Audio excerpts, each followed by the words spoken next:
ساری دنیا ایک بات جانتی ہے کہ 18ویں 20ویں صدی سے پہلے مکمل فلسطین یہ کس کے پاس تھا؟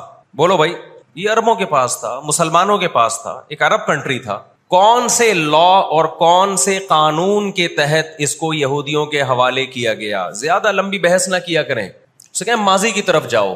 کون سے قانون کے تحت اس میں یہودیوں کو لا کے زبردستی بسایا گیا ہے؟ آج بہت سے لبرل لوگ، سیکولر لوگ، یا وہ مذہبی لوگ جو اصل میں ان کے دماغ میں سافٹ ویئر سیکولرزم ہی کے انسٹال ہوئے ہوئے ہیں، انہوں نے لبادہ مذہب کا اڑا ہوا ہے، آج وہ بھی چھپے لفظوں میں اسرائیل کی حمایت کر رہے ہوتے ہیں کہ جی زمینیں تو فلسطینیوں نے بیچی تھی یہودیوں کو۔ آپ اگر اپنے ملک میں کسی کو زمین خریدنے دیتے ہو تو کیا اس کا یہ مطلب ہوتا ہے کہ کل وہ آپ کا باپ بن جائے؟ دنیا میں کہیں کسی کنٹری میں یہ لا ہے کیا؟ آپ نے اجازت دی اپنے پڑوس میں آ کے کسی شخص کو رہنے کی، کل اس نے آپ کے مکان پہ بھی قبضہ کر لیا، کل اس نے اپنی ریاست کا اعلان کر دیا۔ دنیا میں کہیں بھی اس بات کو تسلیم کیا جائے گا؟ دنیا میں 2 بڑی جنگیں ہو چکی ہیں، ان دونوں بڑی جنگوں میں کہیں بھی کسی مسلمان کا نام بولو نہیں آئے گا، کہیں بھی نہیں آئے گا کہ یہ کسی فلاں مسلم کی وجہ سے ہوئی ہے یہ جنگ۔ اور اب تیسری جنگ عظیم کی طرح، اور یہ جنگ ہوگی، یہ ذہن میں رکھیں، کیونکہ فلسطینی کسی قیمت پہ بھی یہودیوں کا تسلط فلسطین میں برداشت نہیں کریں گے۔ They fight to die. وہ لڑ کس کے لیے رہے ہیں بھائی؟ بولو، موت کے لیے۔ جو موت کے لیے لڑتا ہے اس کو تو زمین چاہیے ہی نہیں، اس کو اپنا فرض ادا کرنا ہے۔ بھائی نہیں ہو سکتا، یہ نہیں ہو سکتا۔ اگر آپ فلسطینیوں کو دبانے کی کوشش کرو گے کہ جنگ کے زور سے ہم ان کو دبا کے ان پہ تسلط قائم کر لیں، تو 60-70 سال سے زیادہ عرصہ ہو گیا جنگ کے ذریعے ان پہ کنٹرول کرنے کی۔ اب تک کنٹرول، یہ 60 سال کا عرصہ بہت ہوتا ہے۔ اور اس میں آپ یہ نہ دیکھیں کہ چند یہودی تھے، چند ہزار یا چند لاکھ، اس کے پیچھے بہت بڑی طاقت جس کو امریکہ کہا جاتا ہے، اس طاقت کا بھرپور استعمال، اس کی مکمل سپورٹ کے بغیر کے باوجود بھی اب تک فلسطین پر مکمل کنٹرول نہیں ہوا ہے۔ انہیں کیا مل رہا ہے ان فلسطینیوں کو بھائی؟ آج وہ اسرائیل کے سامنے ہتھیار ڈال دیں، اسرائیل ان کو نیشنلٹی بھی دے گا، اسرائیل وہ لگژری لائف ان کو دے گا جس کا میں اور آپ تصور بھی نہیں کر سکتے، وہ لگژری لائف دے گا ان کو، لیکن وہ کسی قیمت پہ بھی آمادہ نہیں ہوں گے۔ تو افسوس ہمیں اس پر ہوتا ہے کہ جب ہم نیٹ پہ دیکھتے ہیں نا، انڈیا ساتھ دے رہا ہے اسرائیل کا، اوپر سے کچھ بیان داغ دیتے ہیں تھوڑے سے فلسطینیوں کے حق میں تاکہ لوگوں کی تھوڑی سی ہمدردی ہمیں ملے، پس پردہ مکمل کس کو سپورٹ کر رہا ہے؟ اسرائیل کو۔ امریکن نیوز چینل بھی اوپر سے بیان دے دیتے ہیں فلسطین میں ظلم ہو رہا ہے، ہم نے اس کو روکنا ہے۔ مکمل سپورٹ کس کو کر رہا ہے؟ امریکہ، اسرائیل کو۔ اور برطانیہ تو ہے ہی اس فساد کی بنیاد رکھنے والا، رپورٹیں تو BBC بھی پیش کر رہا ہے فلسطینیوں کے حق میں، لیکن جو ریاست BBC کی مالک ہے وہ سپورٹ کس کو کر رہی ہے؟ اسرائیل کو۔ دیکھو، ہم نہ یہودی کے خلاف ہیں، نہ عیسائیوں کے خلاف ہیں، نہ ہندوؤں کے خلاف ہیں، نہ سکھوں کے خلاف ہیں۔ ہندو، سکھ، عیسائی اور یہودی، ان کے بارے میں ہمارے پاس قرآن کی واضح تعلیمات ہیں۔ لا اکراہ فی الدین قد تبین الرشد من الغی، دین میں کوئی زبردستی نہیں ہے، کسی شخص کو مذہب کی تبدیلی پر مجبور نہیں کیا جائے گا، کیونکہ اللہ نے سیدھا راستہ اور غلط راستہ 2 اور 2 4 کی طرح بیان کر دیا ہے۔ جس کا دل چاہے سیدھے راستے پہ چلے، جس کا دل چاہے برے راستے پہ چلے۔ قرآن نے یہ بھی واضح کر دیا کہ آپ کسی پر زبردستی نہیں کر سکتے، تلوار کی زور سے کسی کو اسلام میں داخل نہیں کر سکتے۔ اے اللہ، ہم نے ان غیر مسلموں سے سلوک کیسا کرنا ہے یہ بھی قرآن نے بیان کر دیا۔ لا ينهاكم الله عن الذين لم يقاتلوكم في الدين ولم يخرجوكم من دياركم ان تبروهم، 28واں پارہ۔ جو بھی غیر مسلم ہے، چاہے وہ یہودی ہو، چاہے وہ عیسائی ہو، چاہے وہ ہندو ہو، سکھ ہو، بدھسٹ ہو، اللہ فرماتے ہیں اللہ تمہیں ان سے اچھے سلوک سے منع نہیں کر رہا، بلکہ اچھے سلوک کا اللہ تمہیں حکم دے رہا ہے۔ ہمارے نبی صلی اللہ علیہ وسلم جب کوئی یہودی بیمار ہوتا اس کی بھی عیادت کے لیے اسی طرح جایا کرتے تھے جیسے کسی مسلمان کی عیادت کے لیے جاتے۔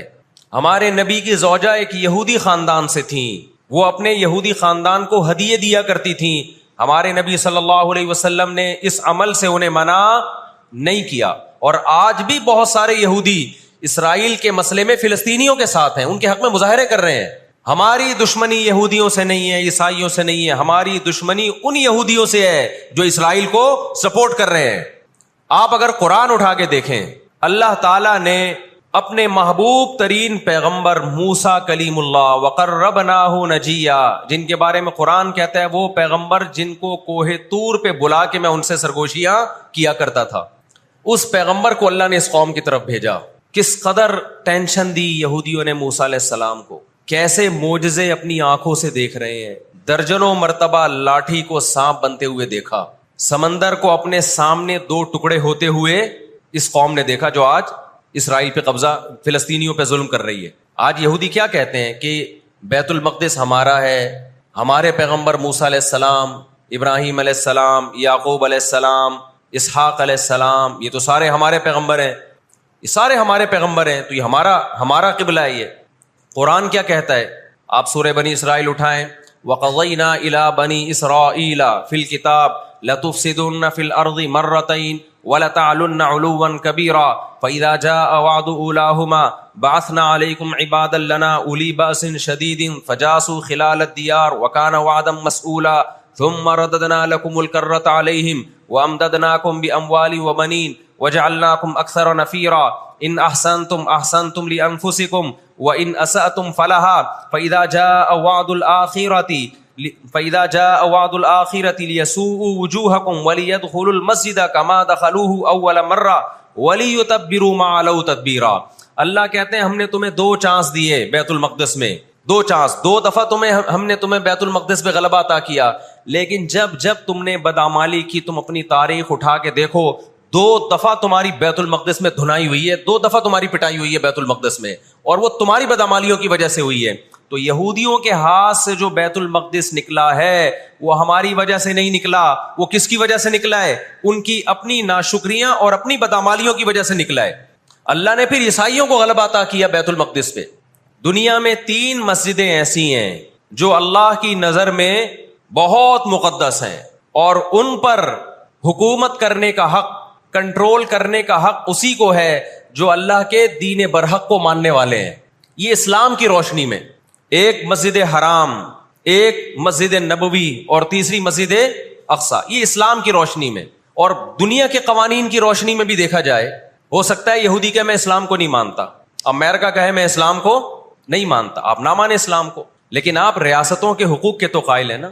18ویں 19ویں صدی کے آخر میں دنیا میں جن ممالک کی لکیریں کھنچ چکی تھیں، پوری دنیا کا معاہدہ ہے، پوری دنیا کے ایگریمنٹ ہے کہ جس ریاست کو ہم نے تسلیم کر لیا ہم اس کے خلاف مسلح لڑائی، بولو نا، نہیں لڑ سکتے.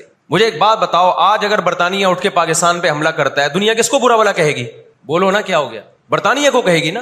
اگر وہ کہے کہ میں یہاں پہلے حکومت کر کے گیا ہوں، یہودی کہتے ہیں نا ہم نے بیت المقدس پہ حکومت کی ہے لہذا ہمارا حق ہے. بھائی حکومت تو برٹش نے بھی کی ہے پورے بر صغیر پر، لیکن آج کیا برطانیہ کو اجازت دی جائے گی کہ چونکہ آپ پہلے ہندوستان پہ حکومت کر کے گئے ہیں لہذا آپ دوبارہ بھی اٹیک کر سکتے ہیں؟ کیا دنیا کے کسی قانون میں اس کی اجازت دی جا سکتی ہے؟ یہی کہا جائے گا بھائی ونس اپون اے ٹائم، اب جب ایک کنٹری بن گیا ہے اور آپ نے اس کو ایز اے کنٹری تسلیم کر لیا ہے، دنیا نے تسلیم کر لیا ہے، اب اس کی لکیریں کھنچ چکی ہیں، اب اس سے 1 انچ بھی دنیا میں کسی کنٹری کو اس سے آگے بڑھنے کی اجازت نہیں ہوگی تو یہ بین الاقوامی لا اور بین الاقوامی قانون کی روشنی میں جرم سمجھا جائے گا. فلسطین اور بیت المقدس اسلام کی روشنی میں بھی مسلمانوں کا ہے، اور بین الاقوامی قوانین کی روشنی میں بھی کس کا ہے؟ مسلمانوں کا ہے. وہ تو 2 وجوہات ہیں. تو آپ بتاؤ اتنی بڑی وجہ کے ہوتے ہوئے کیا فلسطینی وہ مسجد چھوڑ سکتے ہیں کیا؟ آج ہماری مسجد پہ کوئی شخص آئے، کوئی دوسرے مولوی صاحب آ جائیں کہ میں مسجد پہ قبضہ کرنا چاہتا ہوں، کیا کمیٹیاں قبضہ کرنے دیتی ہیں؟ بولو بھائی کیا ہو گیا؟ نہیں دیتی. حالانکہ وہ بھی مولانا صاحب ہی ہیں، لیکن پھر بھی کوئی قبضہ کر لے انسان برداشت کر لیتا ہے، چلو جی ایک مولانا کو نکالا تو دوسرا بھی کون آیا ہے؟ کوئی مسلمان ہی آیا ہے نا. لیکن ایک مسجد ہے، کوئی ہندو آ کے کہتا ہے کہ یہ مسجد میرے حوالے کر دو، جبکہ اس مسجد کے کاغذات بھی آپ کے پاس ہیں، مسجد آپ کے لیے رجسٹرڈ ہے اور ایز اے مسجد رجسٹرڈ ہے، تو کیا آپ کسی غیر مسلم کے حوالے کر دو گے مسجد؟ اس کا مطالبہ کرنا اللیگل بھی ہوگا، اور اسلام کی روشنی میں ہمارے لیے اس کے حوالے اپنی مسجد کو کرنا یہ بہت بڑا جرم ہوگا. خدا کے سامنے جواب دیں ہوں گے ہم. 20-22 سال کی بات ہے، میری ملاقات پاکستان میں کچھ فلسطینیوں سے ہوئی.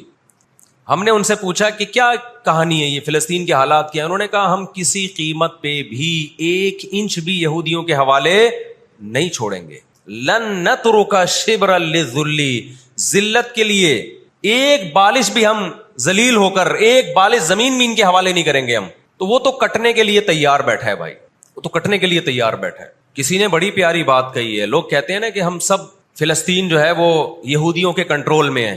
بعض لوگ سادہ ہوتے ہیں, بات بڑی گہری کہہ جاتے ہیں. اس نے کہا بات یہ ہے کہ صرف آزاد دنیا میں فلسطین ہی ہے, باقی چاہے وہ مسلم کنٹریز ہوں یا غیر مسلم, سب کس کے کنٹرول میں ہے؟ بولتے کیوں نہیں, یہودی کے کنٹرول میں. آزاد تو صرف فلسطینی ہی ہے, وہ کنٹرول میں نہیں آیا. بھی اگر وہ کنٹرول میں آیا ہوتا تو یہ جنگ نہ ہو رہی ہوتی. ابھی کنٹرول میں تو ہم اور آپ ہیں میرے بھائی, اور آپ ان کے کنٹرول میں. 1 ارب سے زیادہ مسلمان ہیں, 1 ارب سے زیادہ. اور یہودی کتنا ہے؟ 1 کروڑ بھی میرا خیال ہے نہیں ہوگا. لیکن یہ 1 ارب سے زیادہ مسلمان کس کے کنٹرول میں ہیں؟ اور میں آپ کی اطلاع کے لیے عرض کروں, اس وقت اسرائیل امریکہ کا غلام نہیں ہے, خوب سمجھ لیں. امریکہ کی گچی کس نے پکڑی ہوئی ہے؟ اسرائیل نے پکڑی ہوئی ہے. انڈیا, اسرائیل انڈیا کا غلام نہیں ہے, انڈیا کی گچی پکڑی ہوئی ہے کس نے؟ گچی سمجھتے ہو؟ گچی یہاں سے پکڑ کے نا بندہ ہل نہ سکے. چھوٹا سا ملک ہے, سازشوں کی وجہ سے, طاقت کی وجہ سے نہیں, مکاریوں اور سازشوں کی وجہ سے دنیا کو کنٹرول میں کیا ہوا ہے. سازشیں کسے کہتے ہیں؟ ایک بہت طاقتور آدمی جو آپ کے کنٹرول میں نہ ہو, آپ اس کے کسی راز پہ مطلع ہو جائیں, اسے کسی برائی میں ڈالیں اور خفیہ ویڈیو بنا لیں آپ, اور بولیں جو میں کہہ رہا ہوں کرتا رہے ورنہ یہ ویڈیو لیک کر دوں گا. وہ انتہائی پاورفل آدمی بھی کنٹرول میں کس کے آ جائے گا؟ ایک انتہائی کمزور آدمی کے کنٹرول میں.